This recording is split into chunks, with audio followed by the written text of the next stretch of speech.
Yung pala, ganyan, pamana, siling, pamana, tapos ulit yun. Oh, ayan o. Ganun Nakaano pala, kayo. no? Ano ulit pag sa mga bentanan lupa, tatlong Bentanan klase? lupa, tatlo yan. Siling, pamana, division. Oh, ayan.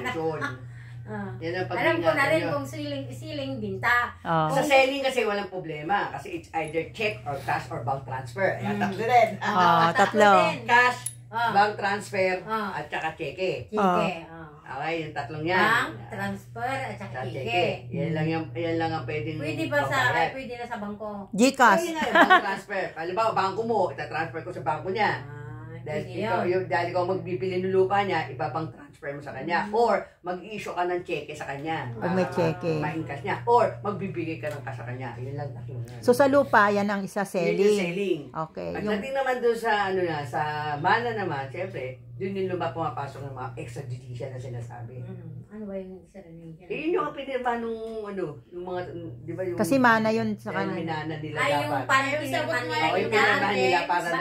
Pinirman nila yung dalawa yun. yung mga... Oo, yun. Kasi mana nila yun eh. Kasi yun. Extrajudicial Tapos, tawag. ang attachment nun sa mga iba na hindi nakapirma doon, waiver of right. Diba? Nag-waiver of right tayo. Nagpirma sila para pumirma. ipakita Kasi na hindi sila kasama hahabol. sa pagpirma Na ng hindi isa. sila habol. Kaya waiver na lang ang Kaya ano. waiver yung iba. Diba, ikaw, Oo. anim kayo magkakapatid, isa ka lang sa nakalagay doon sa extrajudicial. Anong... Yung lima, pipirma ng waiver na ikaw ang representative. Parang ikaw representative nila. Ano kaibahan no sa SPA? Bakit sabi nila SPA? Hindi No, hindi raw waiver. Ang SPA kasi ina-allowed mo lang sila. Ito pamana kasi ito pinag-uusapan na dito. Yung SPA pakikipag-negotiate lang. Okay.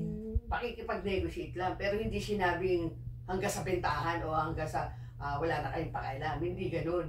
Limited lang kasi ang SPA. Parang nire-represent mo lang yung sarili mo. So yung pero waiver ang mas sa ano? SPA naka-indicate talaga yun na hanggang sa pinakahuling part ng pagbibentahan Nandoon siya. Andoon siya. Pero yung sasabihin mo na SPA lang ang hawak mo, pero wala naka-indicate na hanggang doon sa bentahan o whatsoever, hindi pwede. So yun Kasi yung kung tinatawag pamana, mong pamana, kaya extrajudicial. Waiver of right talaga. Okay. Ang pinaka-the best. Kasi ang waiver of right, wala ka nang pakialam talaga kung ano man ang gawin ng tao.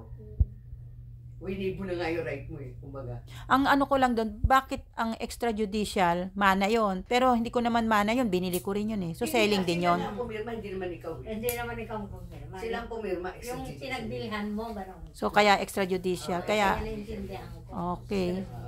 So mana, yun ang mana. So yung isa ano naman yun? Yun yung donation, part of donation. Yun yung Kasi mga tatlo nangyayari yan sa eh. mga churches. Pag dinonate mo naman sa church yung lupa mo, Deed of donation ang dapat na hindi extrajudicial ang ano, kailan deed of donation. Anong dedo? Donation. Kasi dinonate mo yung lupa. Deed of donation ang kailangan dapat. Yung una, deed of sale, di ba? Kasi Deed of selling. sale nga, yun nga. Pero Bentahan. tatlong klase din ng deed of sale. Cheque, bank transfer, Sa deed of sale. yung way of payment na tinatawag. Hindi basta-basta yung mahirap kasi yan. Kung minsan dyan nagkakaroon ng problema. Binayaran ko yan eh. Doon ako lumalaban kasi in what may move binayaran. Tatanong kasi kung paano binayaran. Para yung katibayan. Sa akin yan. Paano pag... paano mo nabayaran? Paano kung cash wala namang ebidensya? Doon ka talo. Patay kang bata ka. So, kailangan may pirmahan. Usually, ang panalo doon, yung binayaran. Kaya nga. Hindi yung nag-release ng pera. Oo. Kasi karamihan Kasi nag-release ng pera. nabayaran eh. Yung Paano nag-release. mo binayaran sa akin? O yun, di ba? Kasi halimbawa, ito, akin to. Sabi mo sa akin, binenta ko sa'yo. Cash. Nakalimutan ko, paano mo binayaran?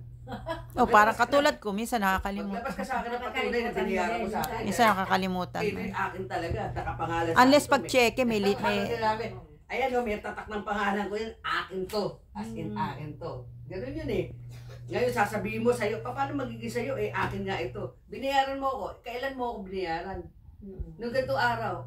Asan ang ebidensya? Asan ang ebidensya? Patay kang bata. Kailangan pag nagbabayaran, may pirmahan. Sabi kailangan lahat may resibo. Kahit na handwritten, kung walang typewriter, walang computer, may handwritten.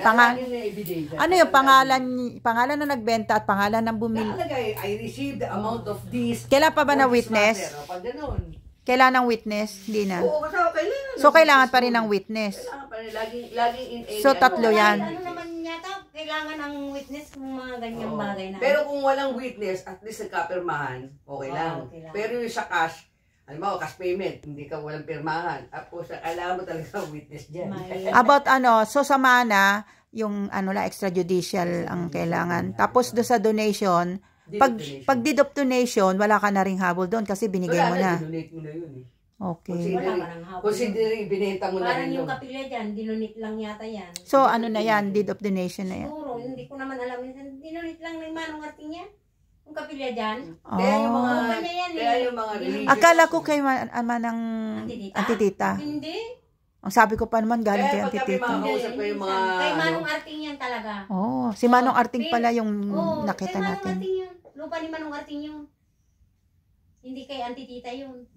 So dinonate niya na ano yun, may kasulatan na sa simbahan na dinonate siya. Hindi ko alam minsan kasi yan, ang alam ko lang dyan, alam ko na lupa niya. Pero parang sabi nila kasi dati naman di ba wala ako dito. Bakit? Sabi ko ganito. Hindi, binigay ko yan, dinonate ko yan. Oh, dapat